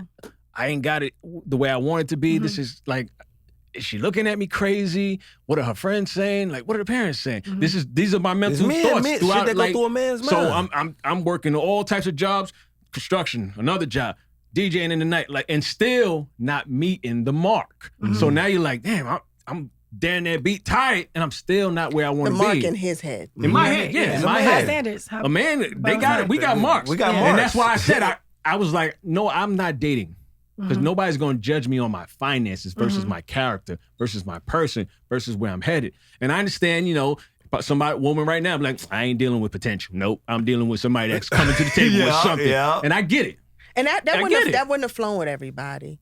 On our first date, he sat back. We had a great day. It was literally sparks were flying everywhere. It was fireworks. Mind you, we had already been for 2 years tit-and-tatting, But we finally get on this date and we saw Saul, the movie Saul, and he gets the courage. He puts his arms around me and then he holds my hand and then we're like leaning. I mean, we both felt the sparks were flying that this is something. So we get to the restaurant afterward and he sits back in his chair. He's like, all right, this feels real good, but I need to tell you something and see how you feel about it. He goes, I was married before, I got divorced. I just walked away from everything. I wanted to start fresh so I could breathe. I didn't want to fight over things. I have, my daughter, already, like, the relationship's kind of, it's not smooth. How do you feel about that? I didn't feel good about that at all. That wasn't on my list, right? All right, my finances, like I'm not asking nobody for nothing. I cover I can take care of myself, but I'm rebuilding. He's like, I'm rebuilding everything. How do you feel about that? And I was like, that wasn't on my list. On my list. However, he had done something that no man had ever done. He had given me a choice by telling me the truth about his circumstances. And what I decided was, okay, who knows what this is? I don't think this is, you might not be Mr. Right. I might not be Mr. Right for you, but we can be friends with benefits. With benefits. We can be friends and we'll see where it goes. But it just so happens while we were dating, we started flipping properties together. We started buying stuff. We started building stuff. I helped literally when he was starting over, his credit was in the trash. His credit before we got married was higher than mine. It was 800 and something. I was jealous, you know. So what I'm saying is, and it wasn't because of potential. Right. No. Literally, I met his heart. I met his spirit. I met his core. And he showed up every day. And when I say he meant that he was putting things back together and rebuilding, I saw it. I was impressed. He was working harder than me. Literally harder than me. So much that I would show up on the construction site sometimes with dinner because I felt bad how hard he was working. He would get up at 4 o'clock in the morning and then be DJing until 2 o'clock in the morning or something. I'm like, this man is literally the hardest working person I've ever met. I already got mine. I don't need nothing from him. Right. He's not asking me for anything. If anything, in 2 years of us dating, he's literally put his life back together better than most of the guys I've ever dated. There we go. So it's not about potential. It's about who he showed up and proved himself to be. There we go. So by the time, to go back to your question, by the time we were getting ready to get married, it was a no-brainer. Like we're on the same accord, right? Again, it was like whatever I got, go and do what you need to do with it. Yeah. And that's when we realized, though, that we didn't want to get lost in each other to where we no longer were ourselves. And what I mean by that, financially, we had to have separate accounts, but another account. So we have 3 accounts, mine, hers, and one in the middle where that's for about business 26 now. and all types of things, right? But if I decide to go buy some J's or something, you're not going to say nothing because it doesn't interfere with the household at all. And or if she just go... do whatever she gonna do. I need I'm not gonna say anything. I'm gonna go get a sew-in. He's not gonna say them sew-ins cost like $1,200. No, you know what I mean? Yes, exactly. Wow, no, that's dope. Okay, that was a good question. No, yeah. Do you feel like that was hard for you? No. Once I realized, how smart you was and how responsible you was, and not only that, me being the person I am and how, on top of my business that I am, once I could see that in another person. And once I seen you had all of that, it was easy for me. I know you can handle business. It was really That's why easy I feel like it's very important to get with somebody who is equally ambitious and can handle business. If that's how you are. Yeah. Because if not, y'all really gonna clash. That's part of your love language. Yeah, seriously. Seriously. I think 2 bosses are good together, but it's not going to be without conflict. Like, it's not going to be without arguments. And you can both be bosses, but not the boss of each other. Exactly. There you go. Exactly. That's not going to work. There you go. Exactly. There you go. And back to what we said earlier, that's why that foundation got to be strong. Foundation. Gotta be strong. Gotta be strong. Speaking of foundation, I just want to congratulate y'all again on your Emmy nomination. Thank you. For your show, Married to Real Estate. Thank you so much. That is freaking amazing. That's building a legacy. That's going down in history, y'all. Yeah. How did it make y'all feel? Yeah. How do you feel? Yes. Ironic. Okay. Everybody knows that show's not on anymore, right? Okay. But at the same time, to be put up for the Emmy every year and not be nominated, but literally the year that you're like, all right, on to next chapters, you're nominated. That's dope, and man. Everybody found out before us. That was what was wild, That's right? tight, We were getting calls from everybody. We're like, wait, what? That's tight. Yeah, And we we didn't believe it at first. Yeah. We had just finished watching the movie. It's great. Got a text and it was It's like, an honor. you got it. That's huge. Honor. That's but huge. at the same time, we don't need an award to let us know what we already know. That's right. I know that's right. That's right. But that's it's right. still But it's okay for the still acknowledgement. But it's amazing. I mean, being from, at least again for me, being from where I'm from, I always like, wow, this kid from Hempstead is Emmy nominated. That's dope, amazing. man. That's crazy. That's You know what I'm dope. saying? Like, it ain't normal. It's like, look, our daughters can run around. So my mom and dad Emmy nominated. Yeah. If they wanted to. No, seriously, it seriously gives me chills. I think that it's definitely good for the culture. Like, Sure. it's definitely, it makes me very proud. Thank you. I'm very excited for you. And all good things do come to an end eventually, but this just means there's another, Exactly. chapter that you guys are entering. Exactly. Nope, Yep. all good things come to a graduation. There we go. It's facts. Girl, you like just giving me that. all You give me chills. all Like, all good things come to a I gotta graduation. take that with me. But that's amazing. I'm very, very excited Thank for you. you. Thank you. Congratulations again on that. There's so much more to come, We don't look at it as, being canceled. The show was canceled. We weren't canceled. I know that's what I'm saying. There we go. There's more to come. A lot more to come. Yeah, I just had to give you a kudos for that because I'm very proud of that. That's huge. So before we get out of here, we do have a quick little game. It's called the honeymoon game. We have questions that we would like to ask you, just fun little questions, nothing too serious. This is the first question. If Mike had to give up sex for a month or his phone for a week, which one would he actually choose, Egypt? His phone. Dang, that's deep. He ain't going without the sex, but he can go without the phone for a whole month? He can go without sex for a month, but if you're saying if he has the choice, I already know what it is. Wow. Is that true? Especially if I put on fishnets. Yeah. Oh, there you go. He's actually irresistible. He ain't going an hour. Okay. Okay, I got one. Do you feel the need to check your partner's location? Do I feel the need? No, never. Me either. Not at all. Never. Yeah, me either. We've never shared locations, I don't ever. do all that, man. That's, Okay. that's Although I wish he would, because then you know I'm safe. I want you to know where I want I'm to at. know where you at. Like, Yeah. just tell me. Man, I mean, you believe tell me. Once you tell me. Yeah, but all that you dropping did. ping, I'm like, man, I don't want to do that to you. Man. Yeah, we ain't never did that.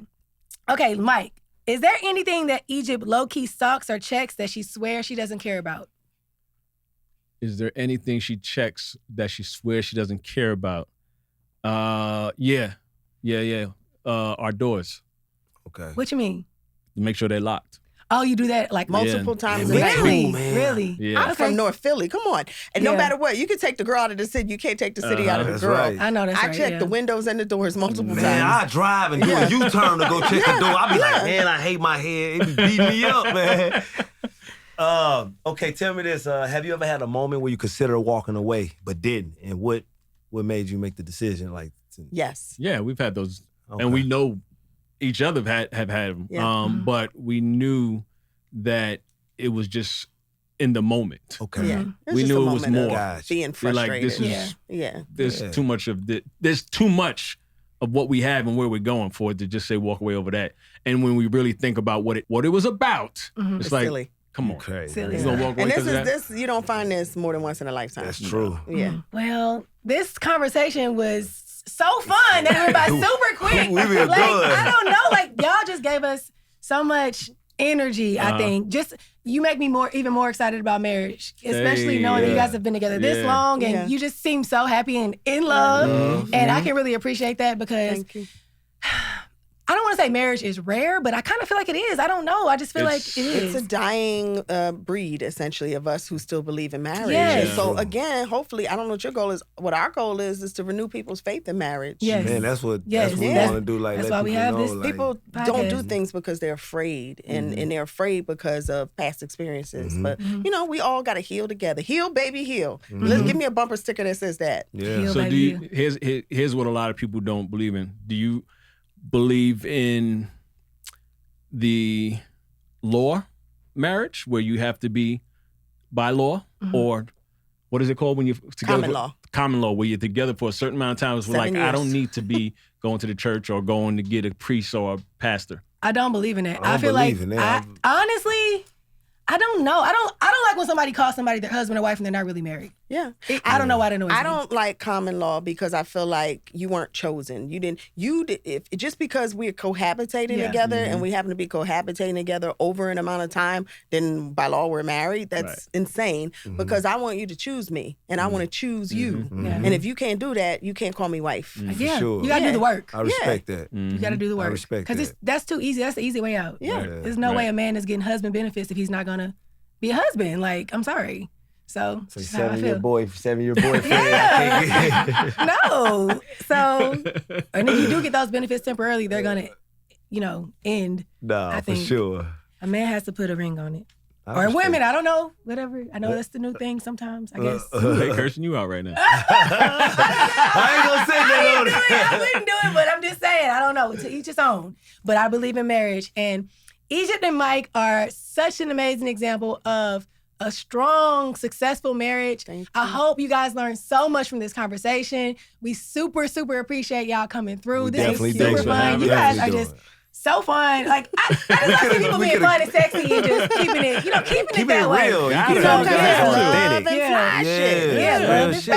bam. Bam. Exactly. Thank you so much for meeting with us and talking to us. And guys, if you like this episode, please go ahead and hit that subscribe button. You can also find all of us on Instagram. Would you mind giving everybody your IG? Because they're still going to hear it EgyptSherrod on Instagram. The company is Indigoroad Realty, Indigoroad for all our design and all our goods. Yep. Okay. Mine is DJ Fadelf, DJ FADELF, and Jackson Draper Renovations. And you know, ours is Jenna Nia, JENNA.NIA. And this is Stacks SMM, Love and Fly Shit, and we out.